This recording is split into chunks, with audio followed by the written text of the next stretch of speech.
Muy buenas tardes, estimada audiencia de Contralínea. Muy buen día tengan ustedes. Hoy tenemos una entrevista extremadamente interesante, bueno, igual en realidad que las que les presentamos anteriormente, porque hoy tenemos a una doctora con la que vamos a platicar de algo que es fundamental en nuestro país y que es la estructura social en los segmentos que consideramos o que se consideran así más vulnerables relacionados con la pobreza, la extrema pobreza, la desigualdad, etcétera. Y esto es muy importante porque si ustedes recuerdan, estimada audiencia, la cuarta transformación como un proceso político de transformación nacional acuñó un planteamiento que es central en el que tuve oportunidad de participar, que fue precisamente el de generar las bases de un nuevo paradigma sobre, no solamente sobre el tema de la pobreza, la desigualdad, sino de esto, de esta parte de la estructura social vinculada a la lucha contra el crimen transnacional. Esta es una parte fundamental. Y esto es lo que precisamente distingue a la actual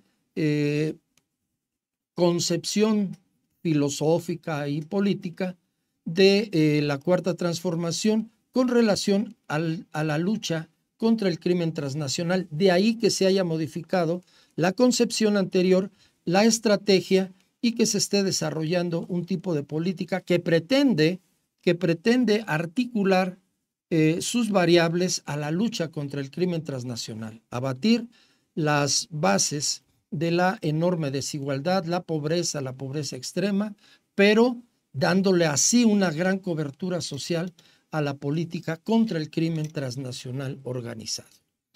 Hoy tenemos a la investigadora y doctora Eufemia Basilio Morales. Ella es doctora en economía con especialidad en finanzas públicas por la UNAM. Ha sido ponente en distintas conferencias y seminarios nacionales e internacionales con temas enfocados a la política fiscal, a la política monetaria y al crecimiento económico. Es autora de libros sobre política fiscal en México y América Latina, así como de diversos capítulos en libros, boletines y revistas. Pertenece al Sistema Nacional de Investigadores. Fue galardonada con el premio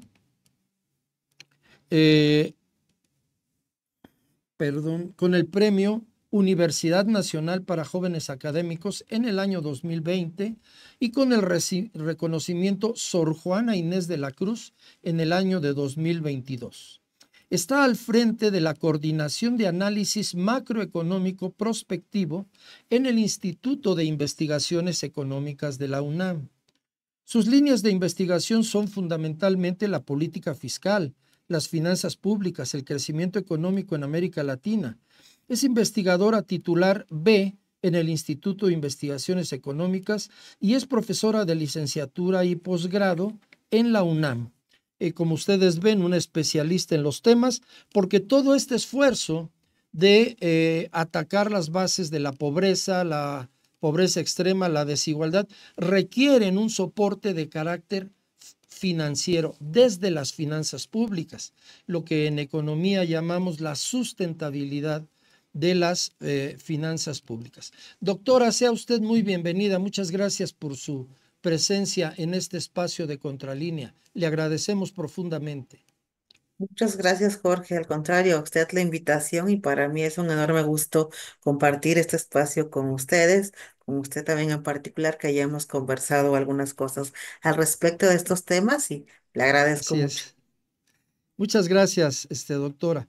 Bueno, pues como usted escuchó aquí, el asunto fundamental es que lo que diferencia al proceso político actual, sobre todo al poder público que se ejerce en esta etapa de la historia de México, pues es intentar sentar las bases de un paradigma distinto que naturalmente tiene que tener un soporte de carácter financiero, es decir, necesitamos los recursos necesarios para los programas sociales, para que todo esto repercuta en una reducción importante de ese inmenso margen de maniobra que tiene el crimen transnacional organizado en los jóvenes, en las familias más pobres, en los territorios más marginales, etcétera.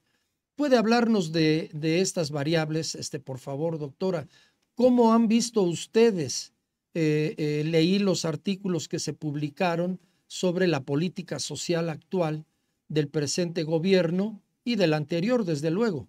Eh, ¿Qué podría usted comentarnos sobre este interesantísimo tema, doctora, por favor? Sí, pues en efecto de esto hay mucho que decir, ¿no? Sí, Cada arista que toca es un tema, ¿no? sí, Del que podríamos hacer varios programas, pero en general podría decirle que en efecto es preocupante la presión que se tiene sobre las finanzas públicas, ¿no? Empezaremos diciendo que pues el Estado como garante de la sociedad tiene como finalidad justamente maximizar el bienestar social. En ese sentido, enfocarse a las personas más vulnerables y a los que menos tienen, y eso está bien, ¿no?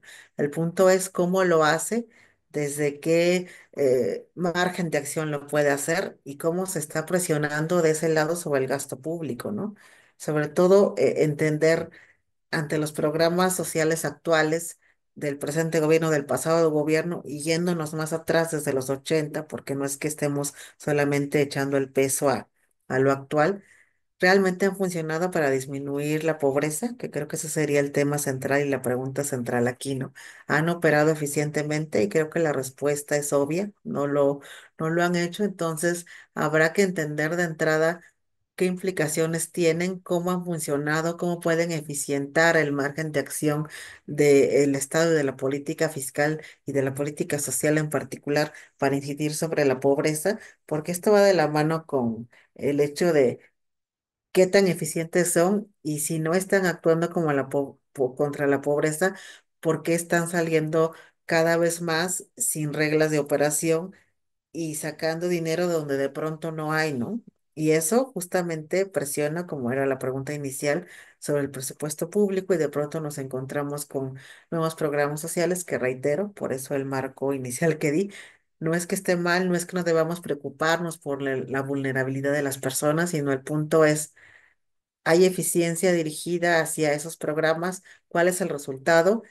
Y si no hay resultado positivo, ¿por qué de pronto seguimos ejerciendo o presionando el presupuesto ahí, ¿no? Y de pronto es un tema muy controversial y muy criticado porque, pues, de repente suena como que puede alguien estar en contra del bienestar o de cómo el Estado puede ayudar a la población vulnerable y no es eso, ¿no? Nada más lejano a esto, sino realmente entender del presupuesto. Sabemos, bueno, los economistas, y explico rápido, manejamos el presupuesto, el ingreso, el gasto, el déficit y obviamente de lo que se recaude por parte de ingresos tributarios y de ingresos no tributarios, habrá una parte de dinero que será la que se dedique a diferentes áreas, ¿no? Entre ellas los programas sociales, pero también la educación, pero también la infraestructura y muchas otras cosas, ¿no?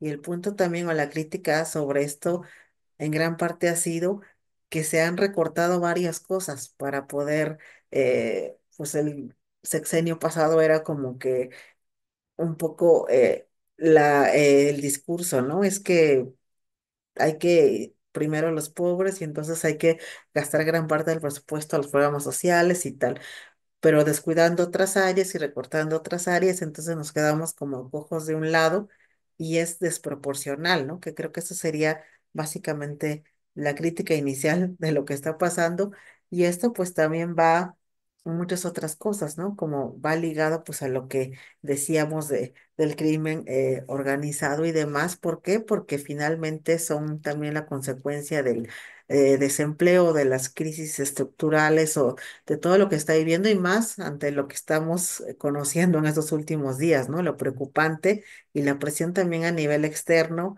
por parte de Trump, de pues, los grupos delincuenciales, el crimen organizado y pues si no atacas este problema te subo aranceles y eso a su vez se vuelve una bola de nieve porque entonces impacta sobre el crecimiento, impacta sobre los precios, impacta sobre la población que menos tiene y volvemos a lo mismo, ¿no? Por eso sí hay un nexo preocupante en todo esto, Jorge.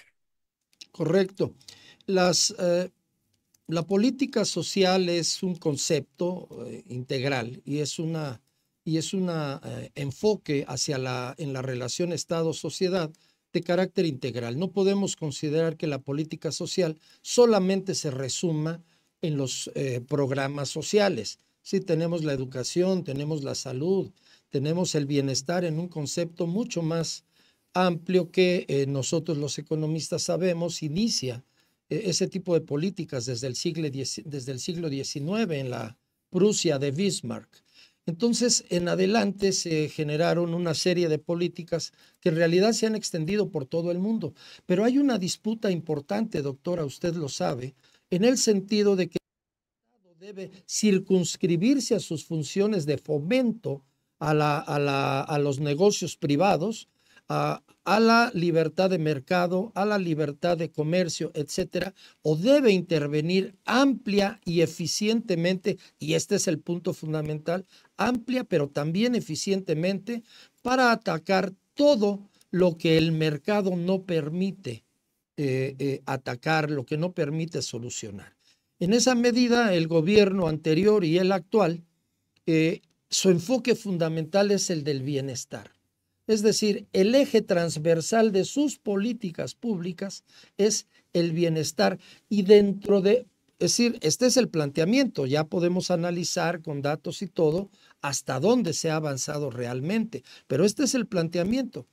Y después establecemos, bueno, dentro de esta concepción de un estado del bienestar, eh, se incluye como parte fundamental la seguridad. No son dos cuestiones disociadas como si pretenden los enfoques liberales, ¿no? Son dos cosas diferentes, dicen. El Estado que atienda a esto y la seguridad. Y entonces se generan ahí modelos, doctora, en donde la pobreza no es tan importante, la pobreza extrema tampoco. No, lo importante es el ingreso promedio. Y entonces hay un modelo de análisis que subestima o margina esto que para otros, como nosotros, es fundamentalísimo en la estructura social. ¿Cuántos millones de seres humanos están al margen de un proceso de avance económico y social? Háblenos, por favor, de esto, porque el gobierno en la actualidad tiene programas sociales con una cobertura que rebasan los 20 millones de personas. Según el reconocimiento incluso del Banco Mundial, se sacaron de la pobreza más de 5 millones de personas. Hay avances sustanciales, pero naturalmente, en eso coincido, no hemos llegado a la eficiencia mayor y menos óptima. Háblenos de eso, doctora, por favor. Claro, porque y en efecto, como bien comentas, este modelo que surge desde los 80 o inicia, ¿no? En México, a plantearse en las políticas macroeconómicas desde los 80 el tan llamado neoliberalismo, que obviamente Así tiene es. bases ortodoxas, clásicas, neoclásicas, que en esencia eh, te enfocan a decir menor Estado, menor intervención estatal, reduce el gasto, el Estado genera inflación, el exceso de gasto genera inflación, pero también el empleo genera inflación y también cualquier cosa que desacelere a la economía o que la lleve fuera del equilibrio es nociva, ¿no? Entonces, bajo esos preceptos ha sido muy complejo para las políticas en América Latina y en México tener mayor margen de acción.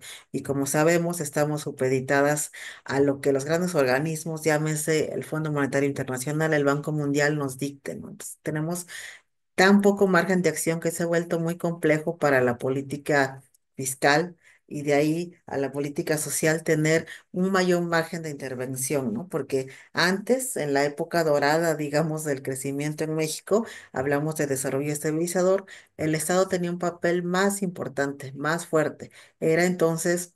El gasto público actuaba de manera contracíclica y si me permiten explicar un poco esto, implicaba que ante las recesiones el gasto aumentaba y ante los auges disminuía como para guardar esa parte y usarla ante las crisis.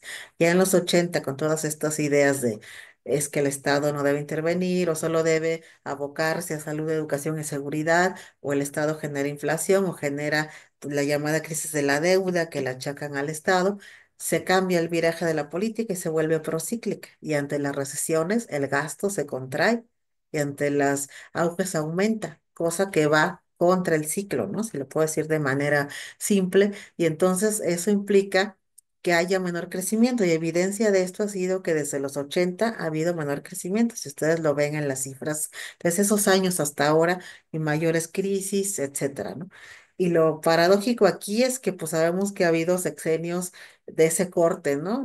Llamados neoliberales, pero hablemos del sexenio pasado, ¿no? Con la austeridad republicana, todo esto, que también pues nos empuja a pensar en eso, ¿no? A disminuir el gasto público cuando realmente necesitamos aumentarlo. Y entonces se vuelve como una bola de nieve donde no podemos salir de ahí, un círculo vicioso.